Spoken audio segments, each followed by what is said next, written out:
GGH hospital దగ్గరికి వెళ్దాం. మా ప్రతినిధి రవి అక్కడ లైవ్ లో సిద్ధంగా ఉన్నారు. రవి, ఎంతసేపట్లో ముఖ్యమంత్రి అక్కడికి చేరుకోబోతున్నారు? ప్రస్తుతం అక్కడ చికిత్స పొందుతున్న వాళ్ళ ఆరోగ్య పరిస్థితి ఎలా ఉందని చెప్తున్నారు?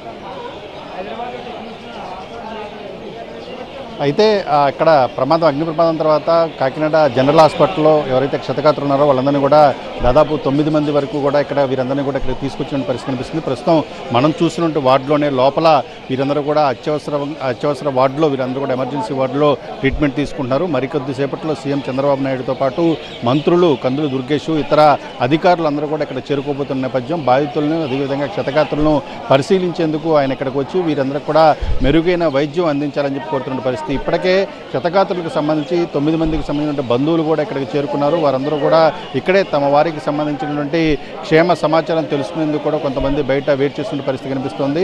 రెండో వైపును చూసుకుంటే చంద్రబాబు నాయుడు పర్యటన నేపథ్యంలో ఇక్కడ మొత్తం అంతా కూడా ఆసుపత్రులు మొత్తం కూడా పోలీసులు మొత్తం తమ అధీనంలోకి తీసుకునే పరిస్థితి. ఎలాంటి వాతావరణం అంటే బంధువులు రియాక్ట్ అయ్యేటువంటి సందర్భం, కొంతమంది తమను అందరినీ కూడా లోపలికి అనుమతించాలని నిరసన తెలియజేసిన సందర్భంలో వాళ్ళందరినీ కూడా అదుపు చేస్తున్న పరిస్థితి కనిపిస్తుంది. అదేవిధంగా ఇక్కడ ఉన్నటువంటి ప్రమాదం తర్వాత ఆ పరిస్థితి వీళ్ళందరూ కూడా ఎవరైతే ఉన్నారో దాంట్లో బాణాసంచాలో ప్రధానంగా పొటాషియం నైట్రేటు, అదేవిధంగా చార్కోలు, బొగ్గు పొడి, అదేవిధంగా గంధకం, మెగ్నీషియం పౌడరు, అల్యూమినియం పౌడర్ ఇలాంటి చాలా ప్రమాదకరమైనటువంటి పేలుడు పదార్థాలు ఏదైతే పేలడానికి త్వరగా ఫైర్ అవ్వడానికి పొటాషియం నైట్రేట్ వాడతారు. అదేవిధంగా బొగ్గును వినియోగిస్తారు.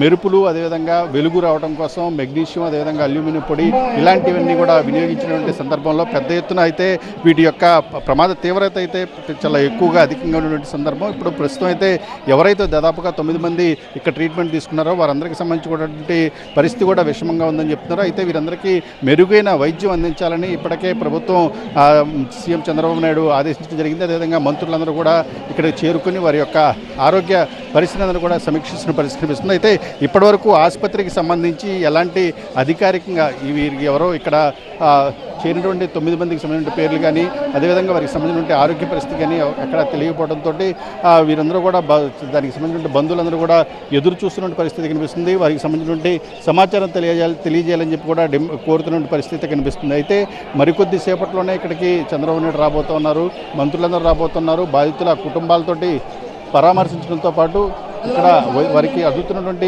వైద్యాన్ని ఏ విధమైనటువంటి ట్రీట్మెంట్ తీసుకుంటున్నారో, అవసరమైతే ఇక్కడి నుంచి వారిని వేరే ప్రైవేటు ఆసుపత్రులకి తరలించేందుకు కూడా ఏర్పాట్లు చేసేటువంటి అవకాశాలు కనిపిస్తున్నాయి. మొత్తం ఇక్కడ వచ్చిన తర్వాత అధికారికంగా వైద్యులతో మాట్లాడిన తర్వాత ప్రస్తుత పరిస్థితి తెలుసుకున్న తర్వాత కలెక్టర్లు అదేవిధంగా వారి ఇచ్చేటువంటి నివేదిక ఆధారంగా ఇక్కడ ఎవరికైనా మెరుగైన వైద్యం కావాలంటే వారిని ప్రైవేట్ ఆసుపత్రికి కూడా తరలించేటువంటి అవకాశాలు అయితే కనిపిస్తూ ఉన్నాయి.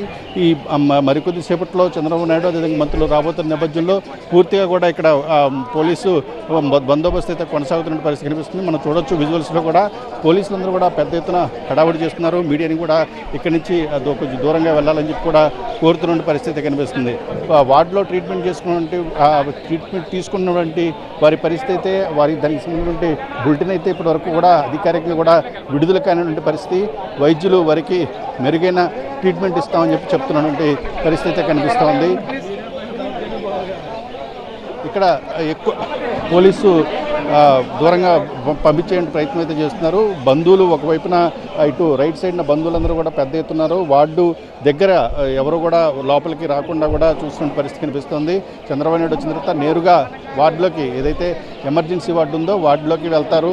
వార్డులోకి వెళ్ళి బాధితుల్ని వాళ్ళ పరిస్థితిని తెలుసుకుంటారు. అదేవిధంగా అక్కడ ఉన్నటువంటి డాక్టర్లు, ట్రీట్మెంట్ చేస్తున్న డాక్టర్లు, అదేవిధంగా సూపరింటెండెంట్, మెడికల్ అధికారుల నుంచి వివరాలు తీసుకుని అవసరమైతే వారిని ఇక్కడి నుంచి ఇతర ప్రాంతాలకు ప్రైవేటు ఆసుపత్రికి కానీ ఎక్కడైనా మెరుగైన వైద్యం కావాలంటే దానికి సంబంధించిన ఏర్పాట్లు కూడా చేసేందుకు కూడా అవకాశాలు కనిపిస్తున్నాయి. అయితే మొత్తంగా ఇక్కడికి వచ్చిన తర్వాత అధికార యంత్రాంగం అంటే ఇక్కడ ఉన్నటువంటి బాధితులకు సంబంధించి ట్రీట్మెంట్ తీసుకున్న వారికి సంబంధించి ఎలాంటి సమాచారం ఇస్తారు, ఆ సమాచారం ఇచ్చిన తర్వాత వారి యొక్క ఆరోగ్య పరిస్థితి తెలుసుకున్న తర్వాత ప్రభుత్వం తరపున వారికి కావాల్సినటువంటి అన్ని రకాల బాధిత కుటుంబాలకి